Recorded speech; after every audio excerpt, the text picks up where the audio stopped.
La vie ne part pas en vrille d'un coup. Elle s'échappe petit à petit, elle s'échappe dans chaque excuse, chaque matin où tu décides de repousser ce que tu sais que tu dois faire. Elle s'échappe quand tu abandonnes face à l'impulsion, quand tu laisses ton esprit te traîner comme une feuille au gré du vent. Tu le sais, tu n'as pas besoin que quelqu'un te le dise, tu le sens dans ton corps, tu le vois dans le miroir, tu le remarques dans la façon dont tu te parles à toi-même, dans ta réaction face aux autres, dans la façon dont les jours passent et rien ne change. Mais tu n'es pas brisé, tu es juste déconnecté, tu as remis le contrôle de ta vie au doute, à la peur, au bruit. Tu t'es habitué à survivre quand tu devrais être en train de construire quelque chose de plus fort, de plus à toi. Et non, il ne s'agit pas de sourire davantage ou de répéter des phrases motivantes devant le miroir. Il s'agit de reprendre le contrôle, de prendre des décisions qui font mal, mais qui te libèrent. Il s'agit de retrouver le respect que tu as perdu pour toi-même. Ce n'est pas un autre beau discours, c'est un coup de réalité. Et aussi une invitation à te réveiller, à te durcir, à revenir au centre, parce qu'il n'y a pas de transformation possible sans inconfort. Personne ne devient fort dans le confort. Ce que tu vas entendre ne sont pas des conseils décoratifs, ce sont des habitudes. Ce sont des pratiques concrètes, inspirées du stoïcisme, que tu peux commencer à appliquer dès aujourd'hui. Des habitudes qui brisent la passivité, qui rompent la routine, qui te poussent vers ta version la plus solide. 15 habitudes pour reprendre le contrôle. 8 façons de te reconnecter avec toi-même. Pas avec l'idée idéalisée que tu vends aux autres, mais avec qui tu es vraiment. Et n'attends pas de te sentir prêt. Personne ne l'est. Commence simplement, parce que si tu continues à attendre, tu continueras à perdre. Et tu as déjà assez perdu. 1. Fais le premier pas même si tes doutes crient plus fort. Imagine une cage invisible qui se construit avec des pensées. Elle n'a pas de barreaux en métal, mais elle pèse plus que le plomb. Chaque fois que tu penses « je ne peux pas », un autre barreau est posé. Chaque fois que tu procrastines, un autre cadenas se ferme. Et un jour, tu te rends compte que tu n'as pas besoin de chaîne physique pour être piégé, parce que tu t'es enfermé dans l'habitude de ne pas agir. Mais il y a une fissure dans cette cage, et elle ne s'ouvre que lorsque tu oses bouger, même si tu sens que le monde te pèse dessus. Ce premier pas, maladroit, incertain et plein de peur, est celui qui commence à briser les barreaux. Attendre d'avoir de la clarté avant d'agir est comme attendre que la mer se calme pour la traverser. Cela n'arrivera jamais. Les doutes ne sont pas éteints par de belles pensées, ils sont éteints par l'action. Le mouvement a un pouvoir que l'on ne peut comprendre qu'en le vivant. Et c'est ce que la plupart des gens ne comprennent pas, que la transformation personnelle ne naît pas de l'analyse infinie ou de la motivation passagère. Elle naît du feu intérieur qui te pousse à bouger, même si tout en toi veut rester immobile. Les stoïciens le comprenaient très bien. Épictète disait que nous ne pouvons pas choisir ce qui nous arrive, mais nous pouvons choisir comment nous y répondons. Et cette réponse commence toujours par un choix, rester paralysé ou avancer avec la peur incluse. Ce n'est pas du romantisme, c'est de la survie émotionnelle. Parce que le monde ne va pas s'arrêter pour te demander si tu es prêt. Il ne te donnera pas de garantie. Et si tu ne prends pas les rênes maintenant, quelqu'un d'autre le fera pour toi. Ou pire encore, ton côté le plus faible le fera, celui qui cherche le confort, même si cela lui coûte sa dignité. Tu n'as pas besoin de tout résoudre pour commencer. Tu as juste besoin de prendre une décision et de la tenir. Le premier pas peut être petit, presque ridicule, mais si tu le fais en étant conscient et non impulsif, tu changes déjà quelque chose de profond en toi. Tu dis « Même si mes doutes crient, ils ne vont pas m'arrêter ».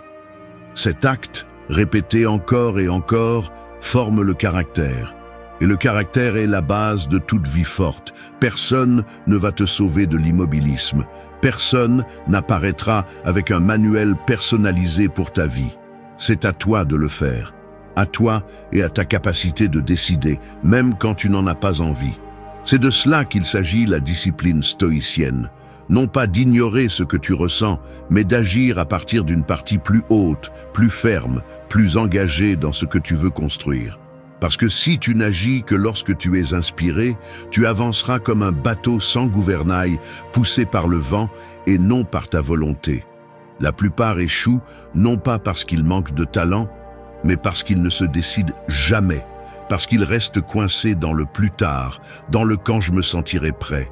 Mais ce qui est juste n'attend pas, et la vie non plus. Et si tu continues à attendre, tu ne te donnes pas de temps. Tu te retires de la vie. Fais le pas. Même si ta voix intérieure te crie que tu ne peux pas.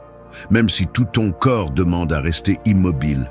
Fais le pas parce qu'il est à toi, parce qu'il t'appartient, parce que personne ne peut le faire pour toi. Et si tu réussis à le faire aujourd'hui, tu as déjà gagné quelque chose que personne ne pourra te prendre, la maîtrise de toi-même. 2. Aiguise ton focus comme une épée et ne la lâche pas. Ton esprit est comme une épée abandonnée au milieu du champ. Si tu ne l'aiguises pas, elle rouille. Si tu ne la tiens pas fermement, elle te tombe des mains au premier coup. Mais si tu en prends soin, si tu la nettoies, si chaque jour tu la frottes contre la pierre de la discipline, cette lame devient ton arme la plus puissante. Dans un monde plein de distractions, de voix extérieures, de notifications qui cherchent ton attention comme si ton temps ne valait rien, aiguiser ton focus est devenu un acte de rébellion. Tu cesses d'être la victime du bruit et tu deviens quelqu'un qui coupe le chaos avec intention. Tu ne peux pas prétendre changer ta vie si ton esprit est divisé en 100 directions. Celui qui n'entraîne pas son focus se perd lui-même. Il commence une chose, saute à une autre, se distrait, se frustre, se disperse, s'éteint. La force n'est pas de faire 1000 choses à la fois, mais d'avoir la capacité brutale de maintenir le regard sur ce qui importe, même si tout le reste te crie de le regarder. Et ce n'est pas naturel, ce n'est pas automatique, cela s'entraîne comme un muscle, et ça fait mal. Parce que maintenir le focus sur un seul objectif, alors que tout en toi demande de la distraction, c'est aller à l'encontre de la partie faible qui veut la facilité. Les stoïciens savaient que l'attention est le pouvoir. Marc Aurèle l'a écrit clairement, la qualité de tes pensées définit la qualité de ta vie. Et comment vas-tu avoir des pensées claires si toutes les 5 minutes, tu livres ton esprit à l'extérieur ? Il ne s'agit pas seulement de productivité, il s'agit de dignité. Chaque fois que tu décides de concentrer ton énergie sur l'essentiel, tu dis « ma vie compte trop pour donner mon attention à l'inutile ». Le focus est aussi une forme de respect envers toi. Quand tu dis que tu vas faire quelque chose et que tu le fais vraiment, non pas par impulsion mais par engagement, tu construis de l'intégrité interne. C'est ce qui te soutient quand tout autour de toi s'effondre. Celui qui a le focus n'a pas besoin de motivation. Il a une direction. Il sait ce qu'il construit et ne perd pas de temps à se justifier quand quelque chose ne sort pas parfait. Parce qu'il a clair que l'important n'est pas de tout faire, mais de faire l'important encore et encore jusqu'à ce qu'il devienne une partie de qui il est. Ne te laisse pas tromper par le rythme superficiel du monde. Ils veulent que tu sois distrait. Ils veulent que tu sois réactif. Ils veulent que tu sois collé à un écran pour que tu ne construises jamais rien de lourd. Mais si tu apprends à dire non, si chaque jour tu choisis une seule chose qui compte et que tu la fais avec toute ta présence, alors tu reprends le contrôle. Et quand tu as le contrôle de ton focus, personne ne peut manipuler ton énergie. Avoir le focus, c'est être prêt à être mal à l'aise. C'est dire non au plaisir immédiat pour construire quelque chose de durable. C'est savoir que chaque distraction a un coût et que chaque minute perdue est une minute qui ne revient pas. Et oui, il y aura des jours où tu échoueras, où tu te disperseras, où tu te sentiras fatigué. Mais si tu reviens à l'épée, si tu continues à l'aiguiser, si tu ne la lâches pas même si tu saignes, alors tu deviens quelqu'un d'irrésistible. Tu n'as pas besoin d'être parfait, tu as besoin d'être constant. Tiens ton focus comme si ta vie en dépendait, parce qu'en réalité, elle en dépend. 3. Écris pour vider le bruit et révéler ta vérité. Tu ne peux pas continuer à vivre avec tout ça à l'intérieur, avec les mots que tu n'as pas dit, avec les questions que tu ne t'es pas posées, avec la colère que tu as avalée, avec la culpabilité que tu as poussée au fond. Il y a des choses qui ne se résolvent pas en pensant davantage. Il y a des batailles qui ne se gagnent pas en silence. Et si tu continues à porter tout ce que tu n'exprimes pas, tôt ou tard, ça te brise. Pas à l'extérieur, à l'intérieur. Ça te brise sous forme d'anxiété, d'insomnie, de confusion, d'une déconnexion que tu ne sais pas expliquer. C'est pourquoi écrire n'est pas un luxe, c'est une nécessité. C'est une façon de ne pas te perdre, de parler avec toi-même quand personne d'autre ne peut t'aider à comprendre ce qui t'arrive. Tu n'as pas besoin d'être poète, ni d'avoir une bonne orthographe, ni de savoir rédiger joliment. Tu as besoin de sincérité. La feuille ne te juge pas, mais elle te confronte. Elle te force à voir ce que tu ne dis pas à voix haute. Elle te montre tes schémas, tes contradictions, tes désirs réels derrière le masque. Et ça dérange. Parce que quand tu écris avec honnêteté, tu ne peux plus faire l'aveugle. Là est ta peur, ta colère, ta frustration, ton vide. Et là est aussi ta force, ta lucidité, ta vérité. Tout ensemble, tout brut. Mais au moins maintenant tu le vois. Et si tu le vois, tu peux le transformer. Les stoïciens étaient des écrivains constants. Marc Aurèle a rempli des pages en parlant avec lui-même. Non pas pour être admiré, mais pour ne pas se perdre. Pour se rappeler ce qui est important.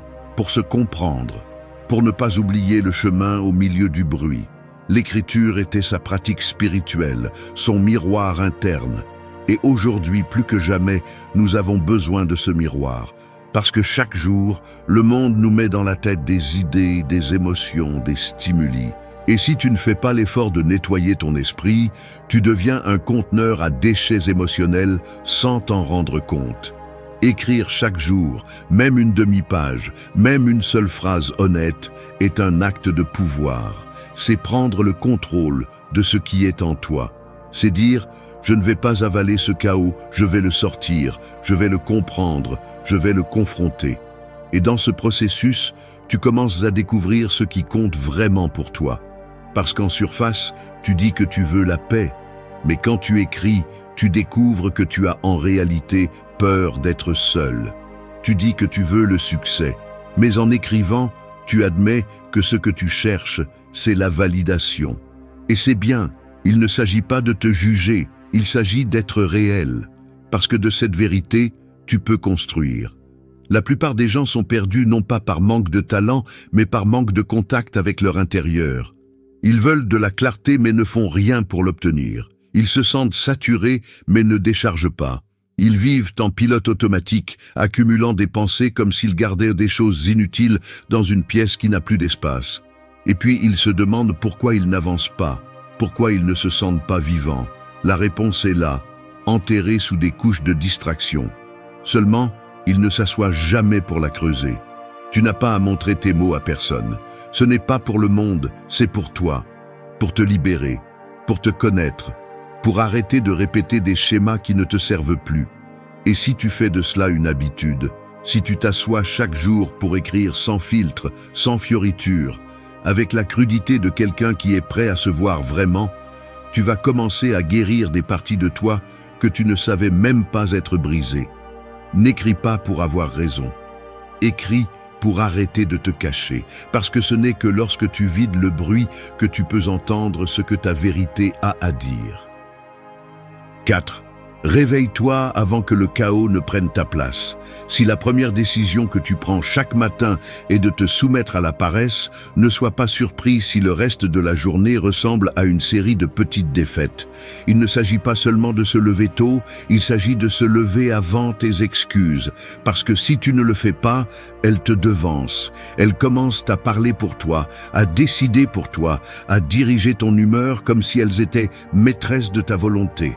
Et sans t'en rendre compte, ce qui aurait pu être une journée avec une direction devient un champ de bataille où tu es déjà entré en perdant. La première chose que tu fais en te réveillant donne le rythme à ton esprit. Si la première chose que tu fais est de regarder ton téléphone portable, tu cèdes déjà ton attention. Si tu passes une demi-heure à tourner dans ton lit, tu entraînes déjà ton corps à choisir le confort plutôt que l'action. Et si tu repousses ce que tu sais que tu dois faire, ce que tu construis est une identité basée sur l'autosabotage. Le stoïcisme enseigne que la discipline commence par les petites choses. Marc Aurèle ne parlait pas de se lever tôt seulement pour la productivité, mais pour la dignité, par respect pour soi-même, parce que chaque matin est une nouvelle opportunité de montrer de quoi tu es fait. Se réveiller avec intention ne signifie pas que tous les jours seront parfaits. Cela signifie que tu ne laisseras pas le chaos externe choisir pour toi. Parce que si tu ne prends pas le contrôle dès le matin, le monde le prend. Et le monde n'a aucun intérêt pour ta croissance personnelle. Il va te remplir de bruit, de fausses urgences, de pression, de comparaisons, de messages vides qui te font sentir que tu arrives toujours en retard à tout. C'est pourquoi il est essentiel d'avoir un moment à soi avant que tout cela ne t'emporte. Un moment pour te centrer, pour respirer, pour te rappeler ce qui compte. Tu n'as pas besoin d'une routine miraculeuse. Il ne s'agit pas de te lever à 5 heures du matin et de faire du yoga, de lire 3 livres et de méditer dans une grotte. Il s'agit de te réveiller et de faire au moins une chose qui affirme ton engagement envers toi-même. Cela peut être de mettre ton corps en mouvement, d'écrire une phrase, de revoir tes objectifs, de garder le silence pendant 5 minutes, de boire de l'eau en pleine conscience. Peu importe, tant que ce n'est pas automatique ni réactif.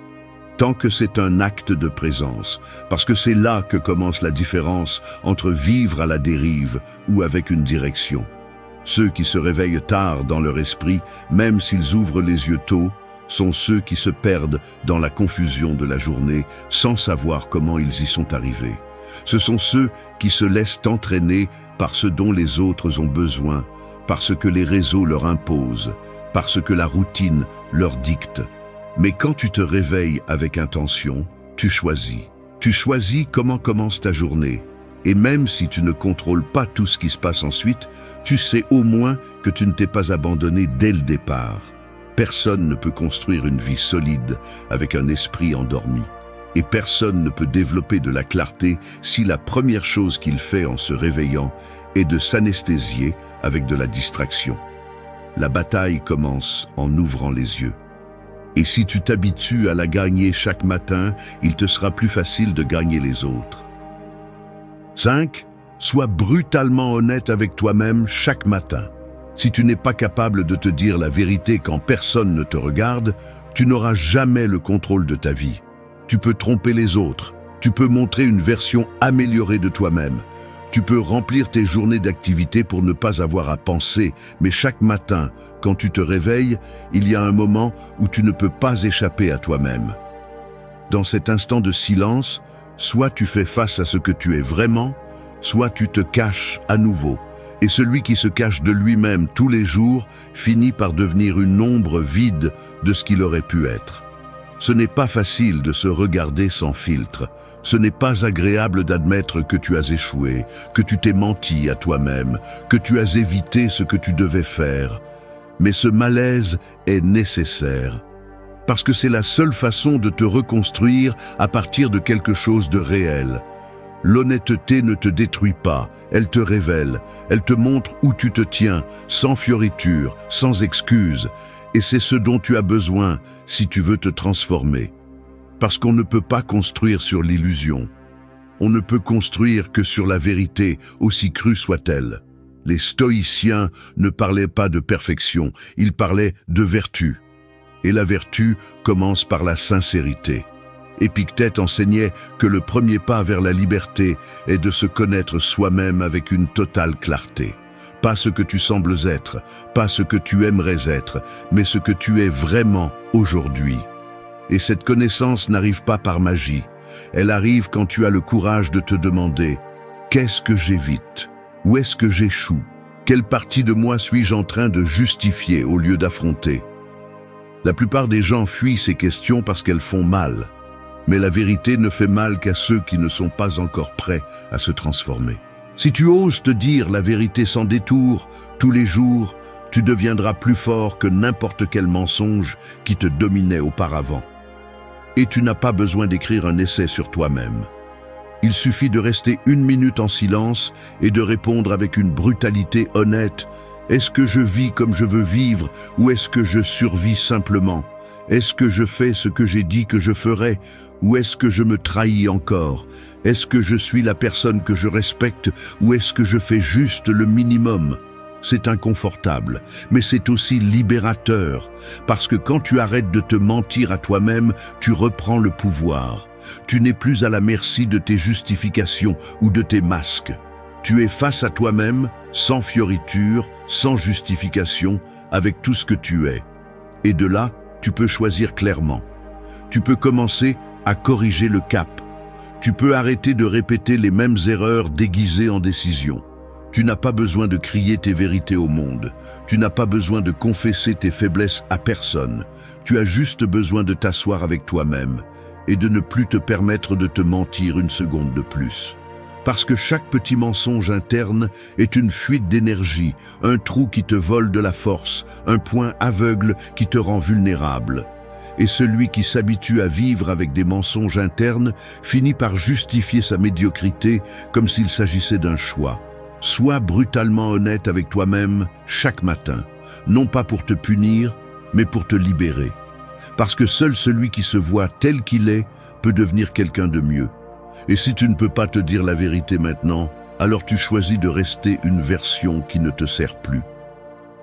6. Brise la chaîne de l'impulsion avec une seule respiration. Tu n'es pas obligé de réagir comme d'habitude. Tu n'es pas condamné à répéter la même chaîne d'erreurs chaque fois que quelque chose te dérange, te tente ou te confond. Tu peux briser le schéma, tu peux faire une pause, tu peux respirer. Et cette respiration qui semble insignifiante est en réalité une porte ouverte. Car entre l'impulsion et l'action, il y a un espace, et celui qui apprend à habiter cet espace commence à se gouverner.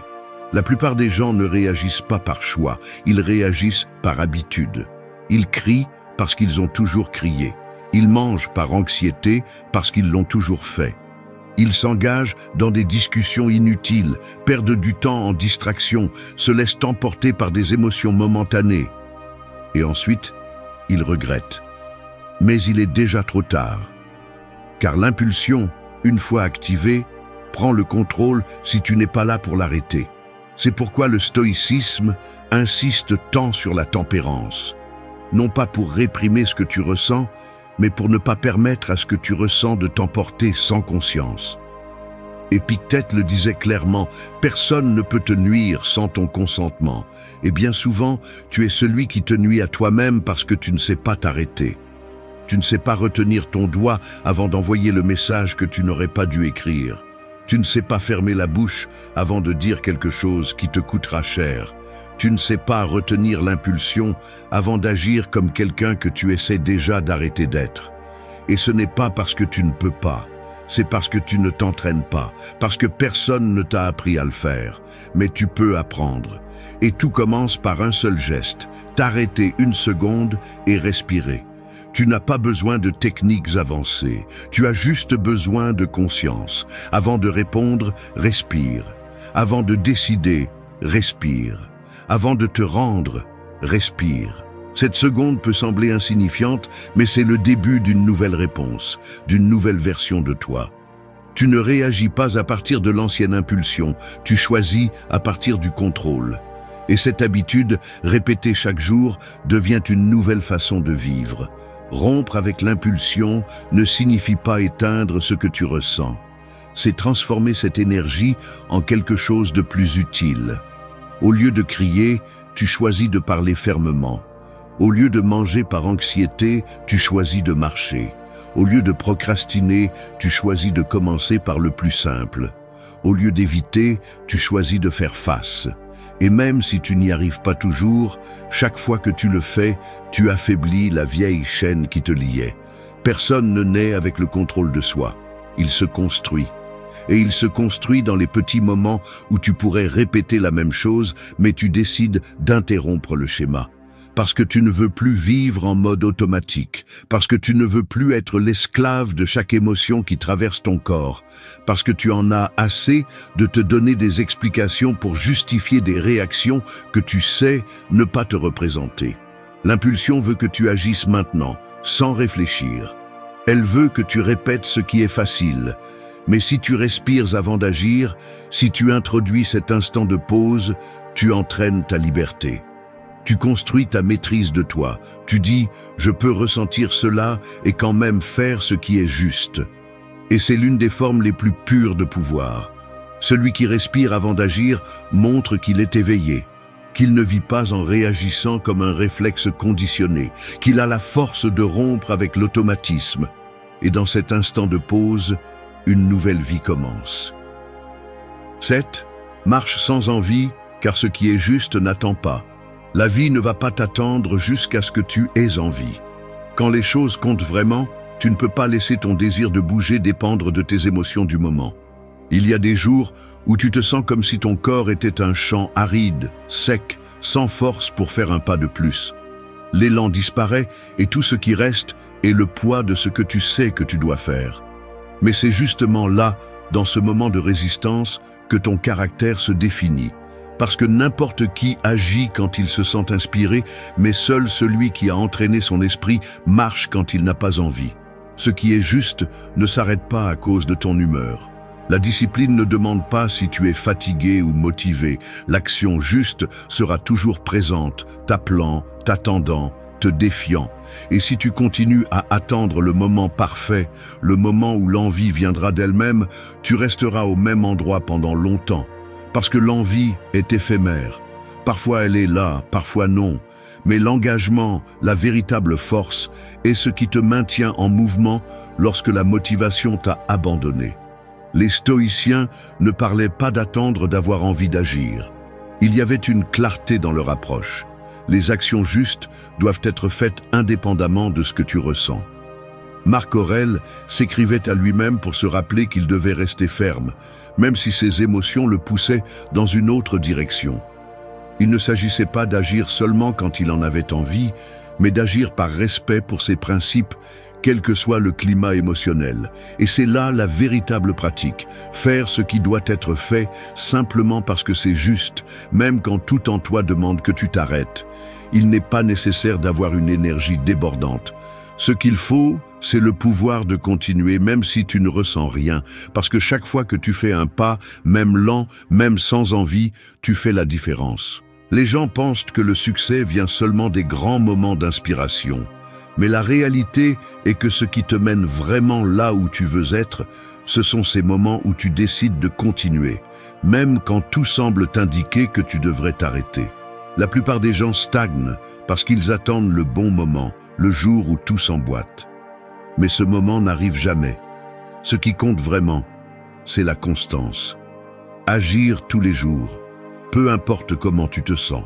Parce que même si ton corps est fatigué, même si ton esprit te suggère de te reposer, ton engagement envers toi-même ne devrait jamais se reposer.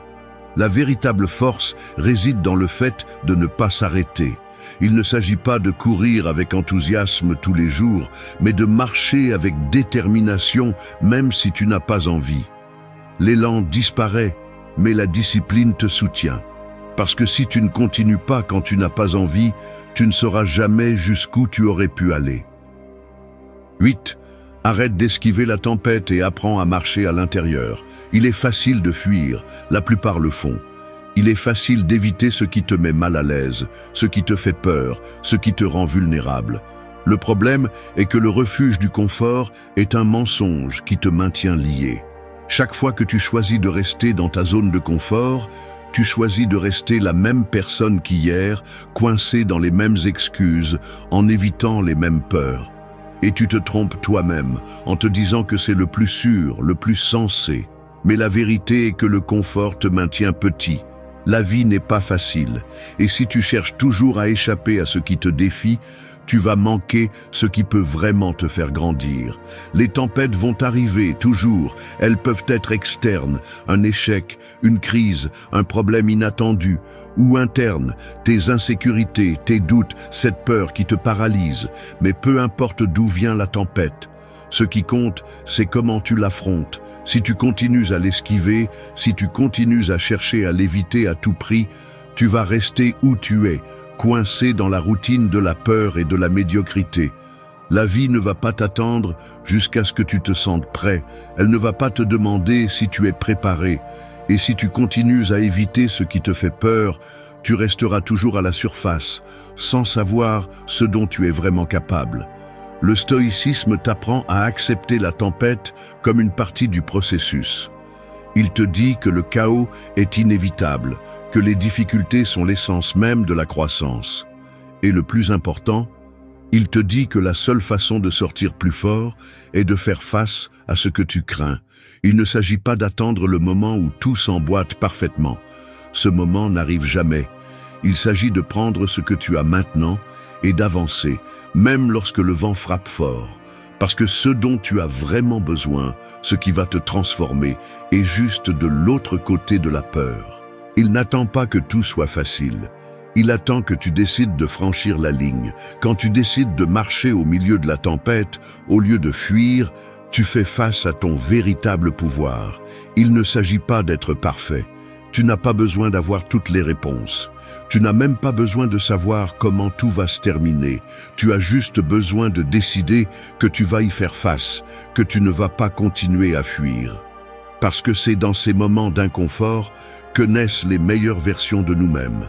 La tempête ne va pas te détruire. La seule chose qui te détruit est de ne rien faire.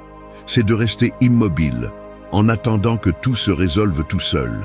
La tempête n'a que le pouvoir que tu lui donnes. Si tu continues à fuir, tu vas continuer à perdre l'opportunité d'apprendre à naviguer à travers elle. Il ne s'agit pas d'être invincible, il s'agit de ne pas abandonner lorsque la peur crie le plus fort.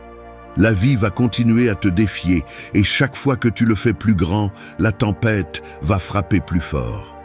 Mais tu n'as pas à avoir peur, plus maintenant. Parce que ce qui semble être une menace est en réalité ton opportunité de te libérer de tes limitations. Quand tu arrêtes d'esquiver ce qui te fait peur et décides de marcher à l'intérieur de la tempête, tu commences à découvrir ta véritable force. Pas la force que tu crois avoir quand tout est facile, mais la force qui apparaît quand tu décides de ne pas abandonner. Il est temps d'arrêter de chercher la sortie facile, parce que la facilité ne te mènera jamais à la grandeur. La véritable liberté est de l'autre côté de tes peurs. Et pour y arriver, tu dois marcher à travers la tempête. Tu dois la traverser, la sentir, lui faire face avec la certitude que rien de ce que tu affrontes ne va te détruire. Ça ne va que te renforcer. Quand tu arriveras de l'autre côté, tu regarderas en arrière et tu verras que tout ce que tu craignais n'était rien comparé à ce que tu es maintenant capable de supporter. Ne t'arrête pas. Affronte-le, transforme la tempête en ton allié et deviens la personne que tu as toujours été capable d'être. Ta pensée est comme un chant au milieu d'une tempête. Le vent, la pluie, le tonnerre et les éclairs frappent sans relâche, semant des graines de doute, de peur et de confusion. Mais au milieu du chaos, si tu ne fermes pas la porte et ne trouves pas de refuge, tu ne verras jamais rien de solide pousser. Il ne suffit pas de résister à la tempête, tu dois profiter de ce silence qui existe entre les éclairs pour planter avec intention, pour construire des racines fortes et profondes qui te soutiendront lorsque les vents les plus durs reviendront. Nous vivons dans un monde qui ne cesse de crier, qui exige constamment notre attention, qui remplit notre tête de bruit, d'attentes et de validations étrangères. Au milieu de ce vacarme, il est facile de perdre la force, la paix et le plus important, l'authenticité. Mais la solution n'est pas de lutter contre le bruit avec plus de bruit, mais d'apprendre à le faire taire, à poser des limites, à chercher le pouvoir que seul le silence et la discipline peuvent donner. Cette vidéo n'est pas pour ceux qui cherchent du réconfort, ni pour ceux qui cherchent une formule magique. C'est une invitation à être brutalement honnête avec toi-même, à affronter ce qui t'affaiblit et à construire une forteresse interne que même le pire des ouragans ne peut renverser. Ici, tu trouveras 13 leçons qui te secoueront, qui ne te laisseront pas à l'aise, mais qui te prépareront pour une transformation réelle et profonde. Le stoïcisme n'est pas une voie facile ni pour tout le monde. C'est pour ceux qui sont prêts à faire taire le bruit externe et interne, pour ceux qui décident de prendre le contrôle total de leur esprit et de leurs émotions, pour ceux qui comprennent que la vraie liberté se gagne avec effort, discipline et acceptation de la réalité telle qu'elle est. N'attends pas d'applaudissements ni de validation. Ici, Seul compte le fait que tu décides d'être plus fort que tes excuses, plus constant que tes impulsions et plus authentique que les masques que tu portes. Parce que seul celui qui se transforme en silence devient invincible. 1.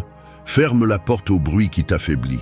Imagine que ton esprit est une maison avec des centaines de fenêtres ouvertes. Par chaque fente, de la poussière, du vent, des déchets et même des voix qui ne t'appartiennent pas entrent. Jour après jour, ce bruit s'accumule et devient l'écho qui guide tes décisions. Tu ne sais plus si ce que tu penses est à toi ou une répétition inconsciente de ce que tu as entendu là-bas. Le problème est que beaucoup de personnes vivent ainsi, avec la porte ouverte à tout et sans se rendre compte que cela leur vole la clarté, la force et le contrôle sur leur propre vie. Le bruit n'est pas toujours du vacarme. Parfois, il se déguise en conseils non sollicités, en comparaisons silencieuses, en opinions déguisées en vérité, en nouvelles qui cherchent seulement à perturber ta paix, en réseaux sociaux qui te crient que tu n'es pas suffisant si tu ne te montres pas, si tu ne publies pas, si tu ne te distingues pas.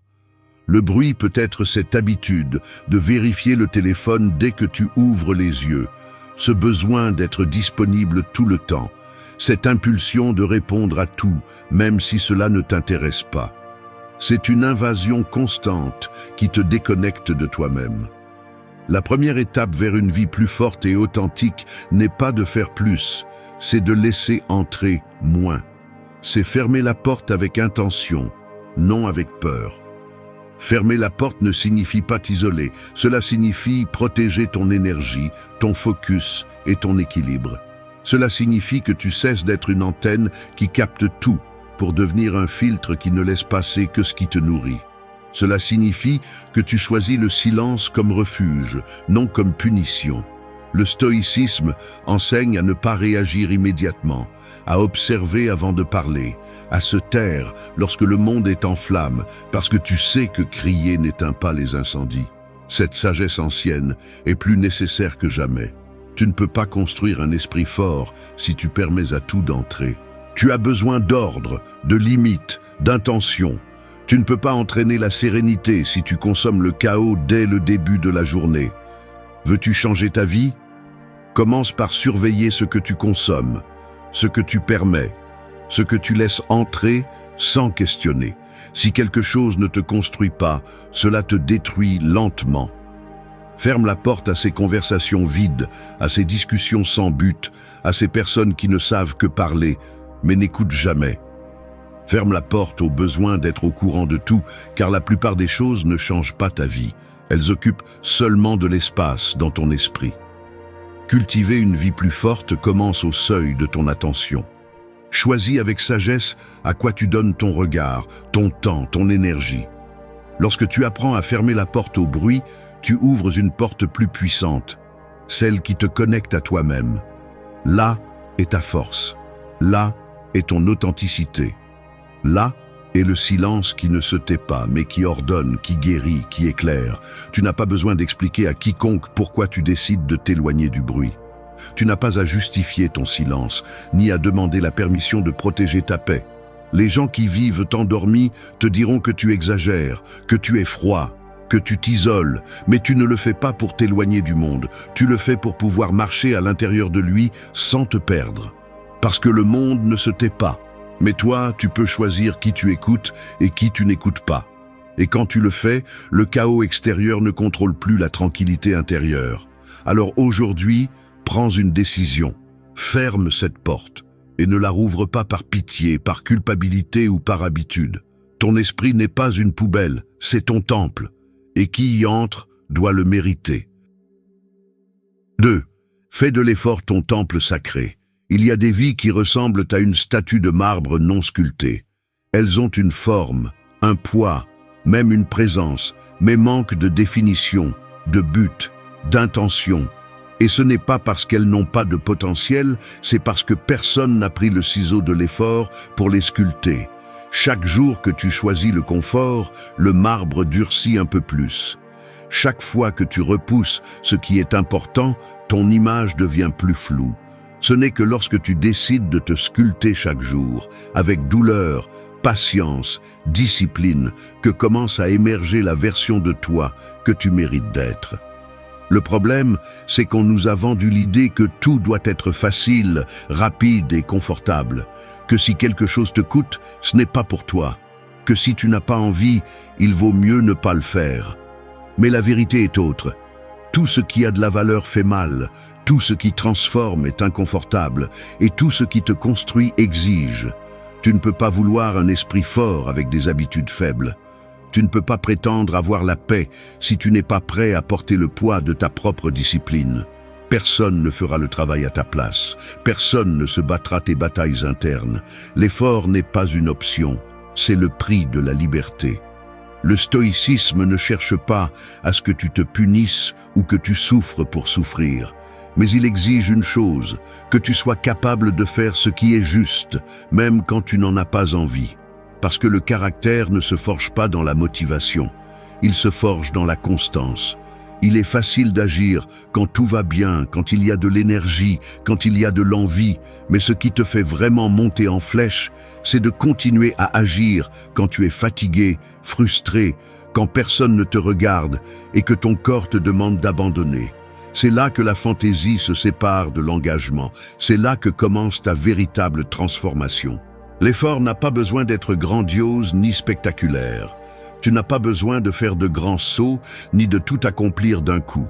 Tu as juste besoin de faire de l'effort ton espace sacré, ton habitude quotidienne, ta façon d'honorer ton but. Fais le même quand il n'y a pas de témoin. Fais le même si tu ne vois pas de résultats immédiats.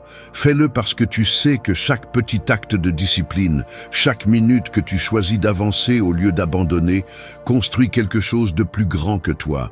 Il construit ton caractère, et cela vaut plus que n'importe quel objectif atteint. Les gens forts ne naissent pas, ils s'entraînent.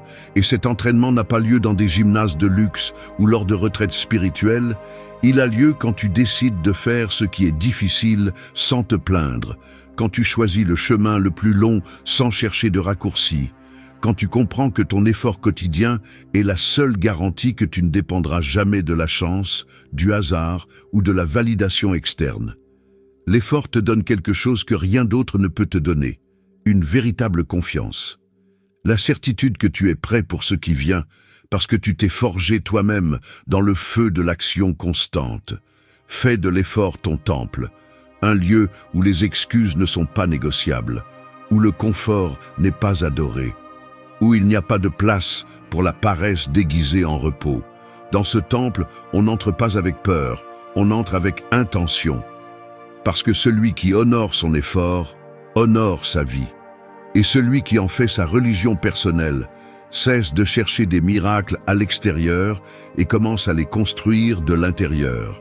Alors arrête d'attendre que la motivation te pousse. Arrête de rêver de résultats sans payer le prix et commence à voir ton effort comme l'acte d'amour-propre le plus pur. Parce que quand personne ne croit en toi, quand tout devient difficile, quand il semble que tu es seul dans cette guerre, l'effort sera ton seul refuge. Ne l'abandonne pas, aime-le, défends-le, parce que c'est là que tout commence à changer. 3. Sois un fantôme pendant que tu deviens invincible. Un arbre ne fait pas de bruit lorsqu'il prend racine. Pendant que le monde regarde vers le haut à la recherche de feuilles, de fleurs ou de fruits, ce qui est vraiment fort se passe en dessous, en silence, dans l'obscurité, sans applaudissements. Ton développement devrait également se dérouler de cette manière. Invisible, profond, silencieux, car ce qui grandit rapidement et à la vue de tous est souvent fragile, mais ce qui est construit loin du bruit, avec patience et stratégie, finit par être impossible à renverser. Nous vivons à une époque où tout le monde veut se montrer. Ils publient chaque réussite, chaque pas, chaque tentative. Ils cherchent une validation immédiate, une réaction, un applaudissement. Mais cette urgence d'être vu tue le véritable processus. Être visible avant d'être prêt t'affaiblit, parce que tu mets ton énergie à impressionner et non à évoluer. Ce dont tu as besoin n'est pas de l'exposition, c'est du développement interne. Tu as besoin de devenir un fantôme, quelqu'un qui disparaît du bruit pour devenir invincible dans l'ombre, non pas par peur, mais par concentration, non pas par lâcheté, mais par stratégie. Le stoïcisme ne te dit pas de disparaître du monde, mais il te rappelle que tu n'as pas besoin du regard de personne pour avancer, que la véritable valeur de tes actions ne dépend pas du fait que les autres les voient. Il est facile de se perdre dans l'anxiété de montrer des résultats avant de les avoir. Mais ce qui est vraiment précieux se produit lorsque tu travailles sans le dire, lorsque tu progresses sans l'annoncer, lorsque tu changes sans demander de reconnaissance. Être un fantôme n'est pas se cacher, c'est se protéger. C'est choisir que ton énergie ne soit pas gaspillée en explications, mais en exécution. Il y a une force énorme en celui qui sait rester silencieux pendant qu'il grandit. Tu n'as pas besoin de faire des discours, tu as besoin de faire des pas. Pendant que les autres parlent, tu avances. Pendant que les autres se distraient, tu te disciplines. Pendant que les autres cherchent à devenir viraux, tu deviens réel. C'est ce qui te rendra invincible. Car lorsque viendra le moment d'apparaître, personne ne comprendra comment tu as réussi. Parce que tu l'as fait sans bruit, sans permission, sans besoin d'être vu. Devenir un fantôme, c'est aussi arrêter d'annoncer tes plans, arrêter de justifier tes décisions, arrêter d'expliquer tes limites. C'est faire de ta vie un acte sacré qui ne se négocie pas avec le regard des autres. Pendant que tu sèmes des habitudes, ils cherchent des applaudissements. Pendant que tu t'entraînes en silence, ils se distraient avec le superficiel. Et quand viendra le moment d'agir, tu seras prêt. Parce que le véritable pouvoir ne s'improvise pas, il se prépare dans l'ombre. Personne n'a besoin de savoir combien tu lis, combien tu apprends, combien tu entraînes ton esprit et ton corps. Les gens n'ont pas besoin de savoir quoi que ce soit, parce que celui qui a besoin de montrer ce qu'il fait dépend encore d'être regardé. Et c'est une chaîne de plus. Être un fantôme, c'est la briser. C'est choisir d'avancer sans témoin. C'est transformer chaque jour en une bataille gagnée contre toi-même, pas contre le monde. Donc, si tu es à un stade où tu sens que personne ne te voit, que personne ne te reconnaît, que personne ne comprend ton processus, ne t'arrête pas. Profite de l'anonymat. Sois reconnaissant de construire sans pression. Utilise ce silence comme un champ fertile. Et souviens-toi de ceci. L'invisible n'est pas faible, l'invisible est libre. Libre de distraction, de jugement, d'attente. Et c'est dans cette liberté que les plus dangereux sont forgés. Ceux qui n'ont pas besoin de parler parce que leur présence, quand vient le moment, dit tout. Sois un fantôme, non pas pour disparaître, mais pour renaître plus fort, plus concentré, plus réel. Parce que pendant que personne ne te voit, tu deviens invincible. 4. Déballe ta vie jusqu'à ne garder que l'essentiel. Un avion ne décolle pas s'il est surchargé.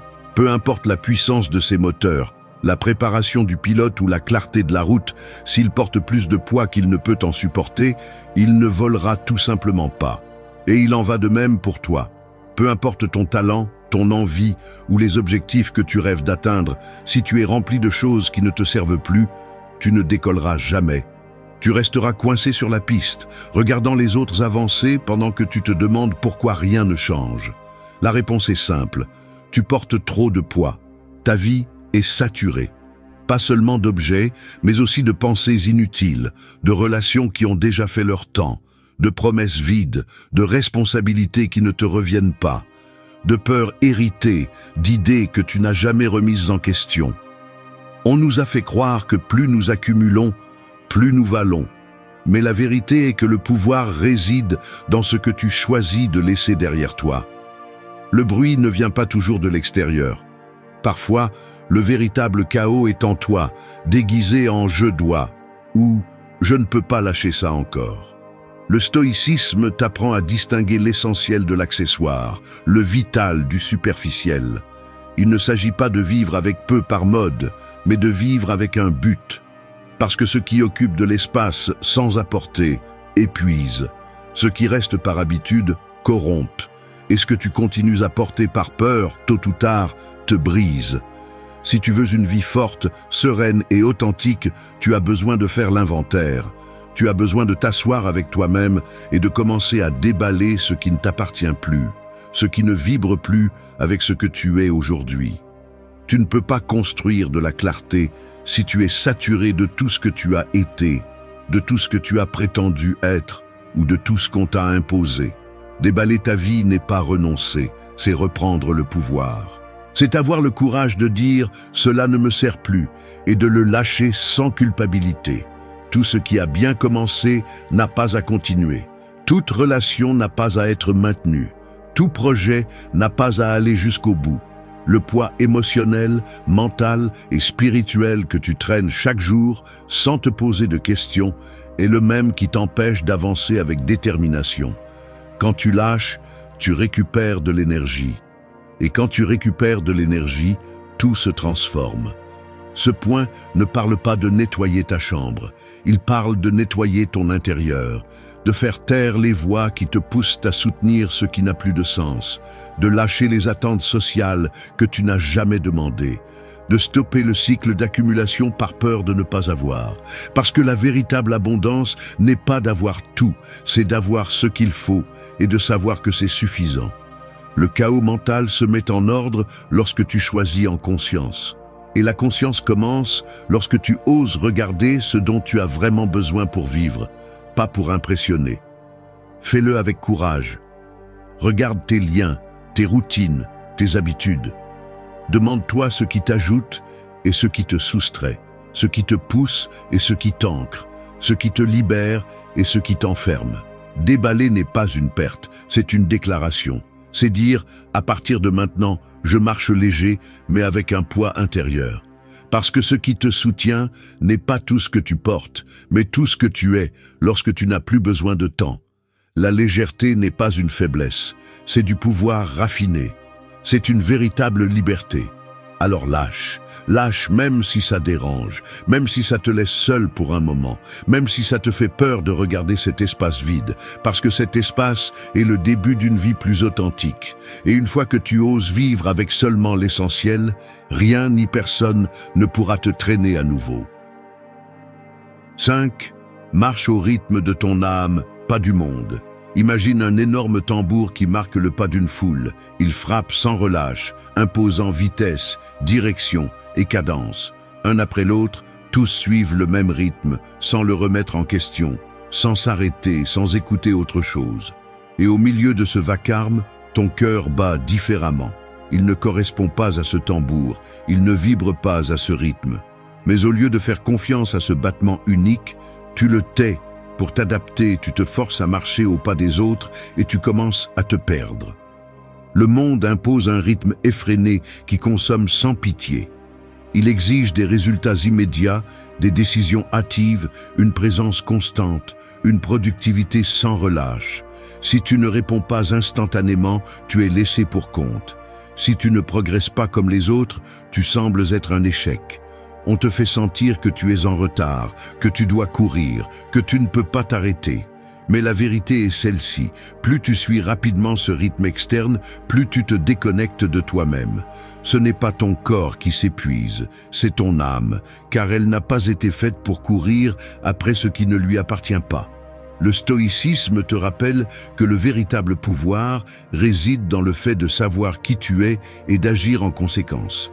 Pas sous la pression, pas par comparaison, pas à cause de l'hystérie collective.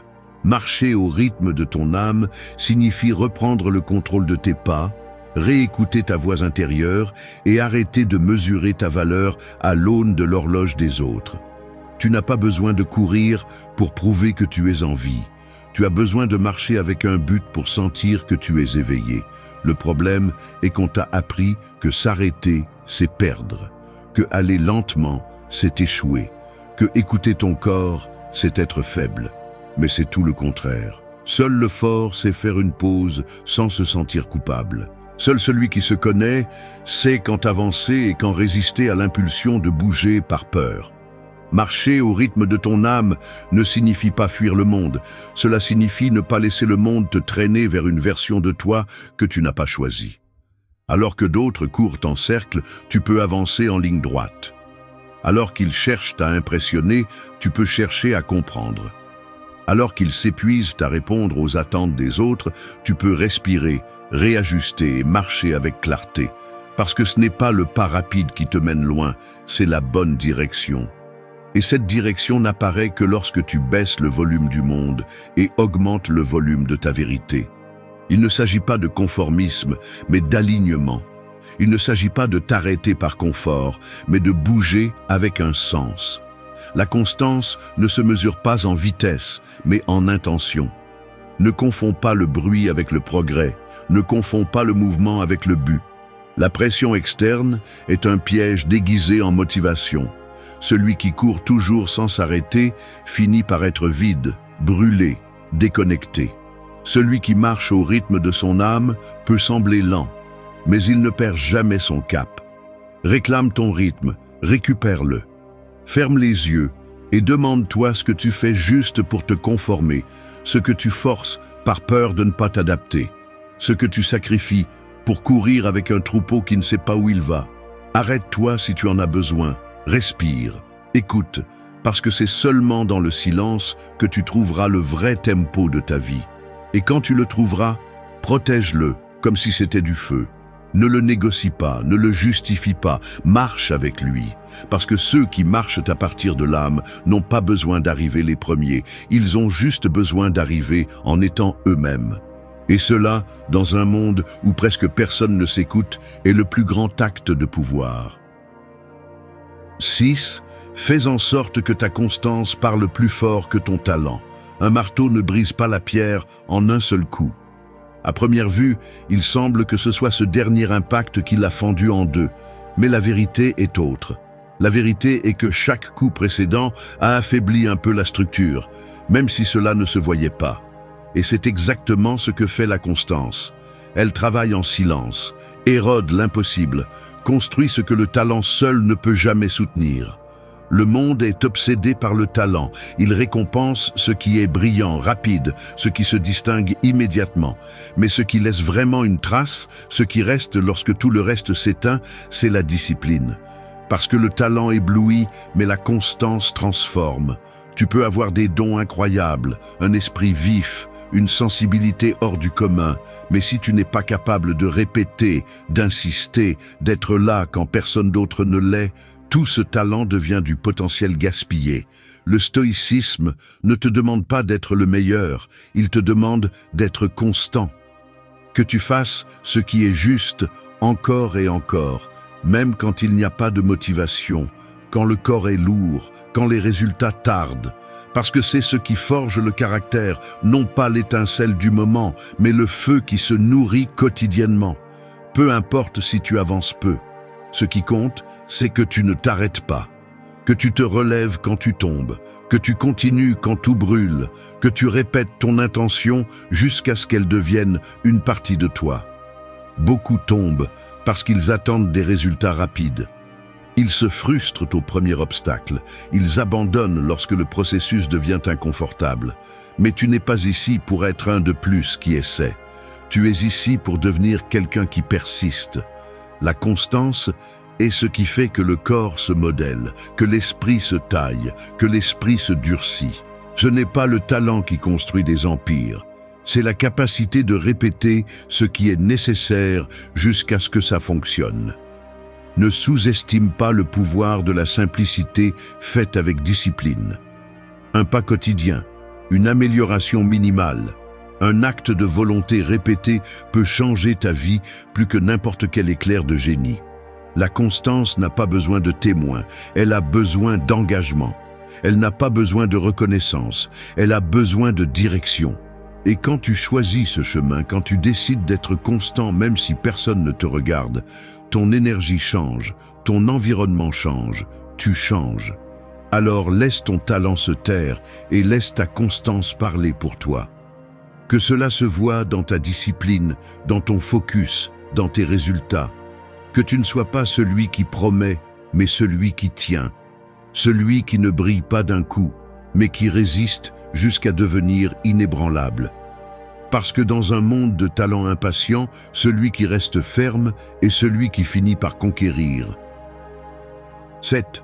Choisis avec qui tu respires, pas avec qui tu partages l'air. Imagine un lac paisible à l'aube où chaque goutte d'eau reflète le ciel. Mais si une substance toxique est déversée dans ce lac, toute sa pureté est contaminée, même s'il semble toujours être le même lac à première vue. C'est ainsi que fonctionnent les relations. Il ne suffit pas d'être proche, tu dois t'assurer que l'énergie que tu partages ne contamine pas ton essence. Respirer le même air que quelqu'un ne signifie pas qu'il te nourrit ou te stimule. Cela peut être tout le contraire. Il ne s'agit pas seulement de avec qui tu parles, mais de avec qui tu respires. De qui est à tes côtés quand tu ne dis rien. De qui te stimule par sa présence, sans avoir à forcer les mots. Il y a des personnes qui ajoutent sans effort, qui élèvent ton standard, qui te rendent plus fort simplement en existant près de toi. Et il y en a d'autres qui te volent l'oxygène même en souriant, qui te transmettent leur anxiété, leur négativité, leur bruit intérieur. Être entouré n'est pas la même chose qu'être bien accompagné.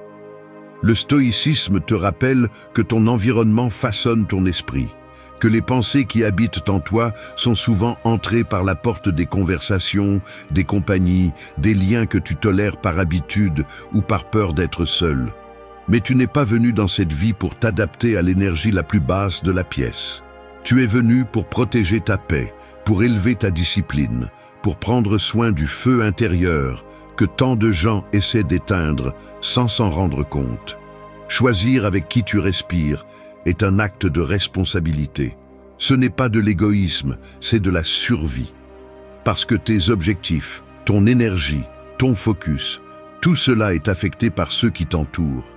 Si tu es toujours entouré de gens qui se plaignent, tu te plaindras aussi. Si tu t'entoures de personnes qui évitent l'effort, tu vas aussi lâcher prise. Et si tu partages ton temps avec ceux qui ne respectent pas leur vie, tu vas bientôt arrêter de respecter la tienne. Tu n'as pas à couper tout le monde, mais tu dois filtrer. Avec qui tu partages ton air, ton silence, ton énergie, définis la qualité de ta croissance. Parce que tu ne peux pas avancer si tu es entouré de chaînes déguisées en compagnie. Tu as besoin d'oxygène pur, de présence consciente, de liens qui te poussent à être meilleur, pas qui t'invitent à abandonner chaque fois que quelque chose fait mal. Entoure-toi de ceux qui parlent peu, mais vivent beaucoup. De ceux qui ne t'exigent pas d'explication, mais de la cohérence.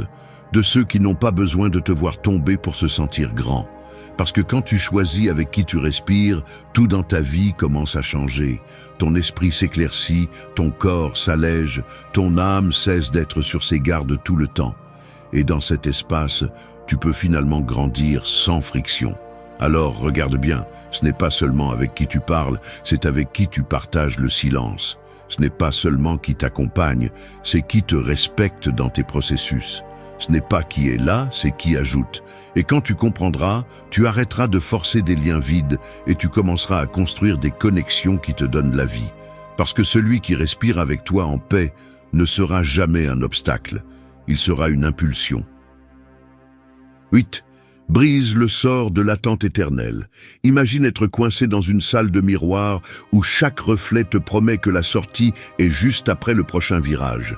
Tu tournes encore et encore, mais tu n'arrives jamais à la porte. L'attente devient une prison invisible, un sort qui te maintient immobile, pensant qu'à un moment donné, un signal externe déclenchera ton changement. Mais la vérité brutale est que personne ne viendra te sauver. Personne ne te donnera la permission de vivre. La liberté n'est pas quelque chose que l'on reçoit, c'est quelque chose que l'on prend. Le problème de l'attente éternelle est qu'elle est confortable. Elle te donne une excuse parfaite pour ne pas agir. Quand j'aurai plus de temps, quand les conditions seront réunies, quand je me sentirai prêt, dis-tu, mais au fond, tu sais que ce moment n'arrivera jamais si tu ne le provoques pas. Vivre dans l'attente, c'est vivre dans les limbes, c'est repousser la vie à un avenir qui n'existe que dans ton esprit. C'est être prisonnier de l'illusion qu'un élément externe changera tout pour toi, sans que tu ne bouges le petit doigt. Le stoïcisme enseigne que la seule façon de sortir de ce sort est de prendre le contrôle absolu, que le présent est la seule réalité et que tout changement profond naît de l'action consciente, pas de l'attente passive. Si tu veux transformer ta vie, n'attends pas la permission ni les signes. Crée les conditions avec ce que tu as maintenant, parce que le moment idéal n'existe pas. La perfection est un piège. L'action imparfaite est celle qui ouvre les portes. Quand tu brises l'attente éternelle, tu commences vraiment à vivre. Tu commences à prendre des décisions, même si tu n'as pas toutes les réponses. Tu commences à avancer, même si le chemin est flou. Tu commences à te tromper et à apprendre. Tu commences à créer ta réalité au lieu d'être spectateur. Et dans ce processus, la force intérieure grandit, la confiance se renforce et la discipline devient ton meilleur allié. L'attente est l'ennemi de la transformation. Elle t'anesthésie, te paralyse, te vole de l'énergie. C'est la voix qui te murmure que tu n'es pas assez, que tu n'es pas prêt, que demain sera meilleur. Mais cette voix est le pire mensonge que tu peux croire. Parce que chaque jour qui passe sans action est un jour perdu pour construire la vie que tu veux. Et quand tu t'en rends compte, tu t'es tellement habitué à attendre que tu ne te souviens même plus pourquoi tu as commencé à attendre. Briser ce sort implique une bravoure brutale. Cela implique de dire stop au confort des limbes et de choisir l'inconfort de la croissance. Cela implique de faire face à la peur, à l'incertitude, à l'insécurité sans chercher de garantie. Parce que les garanties n'existent pas. Il n'existe que la décision ferme d'agir maintenant, avec ce que tu as, où tu es. Tu n'as pas besoin de plus, tu as juste besoin de commencer. Chaque pas que tu fais brise un peu plus ce sort. Chaque fois que tu choisis l'action plutôt que l'excuse, le courage plutôt que la peur, la constance plutôt que le doute, tu construis ton chemin vers la liberté. Peu importe si le premier pas est petit ou maladroit. Ce qui compte, c'est que tu bouges, que tu ne restes pas coincé dans l'illusion que demain sera meilleur si tu ne fais rien aujourd'hui. Ceci est un appel à l'éveil, à cesser d'être prisonnier de l'attente, à prendre les rênes avec force, avec intention, avec responsabilité. Parce que la vie n'attend pas. Et toi non plus, tu ne devrais pas le faire. Le changement n'arrivera pas par magie ni par destin. Il arrivera quand tu décideras que c'est le moment. Quand tu briseras le sort et deviendras le maître de ton temps et de ton destin. Alors brise la chaîne, fais ce pas que tu as évité, sors de la salle des miroirs et ouvre la porte vers ta vraie vie. Parce que la seule façon d'être libre est d'agir. Et la seule façon d'agir est maintenant.